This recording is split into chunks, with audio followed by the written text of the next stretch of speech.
টোটো registration নিয়ে ক্ষোভ, ধূপগুড়ি দুরামারিতে দুদিনের টোটো ধর্মঘট। ধূপগুড়ি ও দুরামারি বাজারের 2 দিনের টোটো বন্ধের ডাক দিয়েছেন টোটো চালকরা। জানা গিয়েছে, রাজ্য সরকারের তরফ থেকে টোটো রেজিস্ট্রেশনের জন্য 1500 থেকে 1600 টাকার বেশি ফি নেওয়া হচ্ছে। এই অতিরিক্ত খরচের কারণে সমস্যায় পড়ছেন বহু টোটো চালক। তাদের অভিযোগ, প্রতিদিন গড়ে 2 থেকে 300 টাকা আয় করে এই পরিমাণ রেজিস্ট্রেশন ফি দেওয়া তাদের পক্ষে সম্ভব নয়। এই প্রতিবাদে সোমবার সকাল থেকেই ধূপগুড়ি, বানারহাট ও দুরামারি এলাকায় টোটো চলাচল বন্ধ করে রাখেন টোটো চালকরা।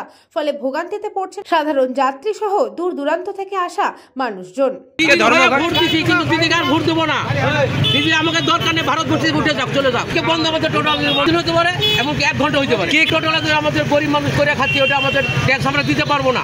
কত কাজ দেখ, চাকরি দেখ, 1650 টাকা সম্ভব না, আমাদের সম্ভব না। আপনি থেকে 10 টাকা আমাকে দিবেন না, দেবেন কি? সারাদিনে কাম হয় 100 টাকা 200 টাকা। বড় গাড়ি টোটো বন্ধ থাকে, টোটো চলছে, টোটো আমাদের বন্ধ।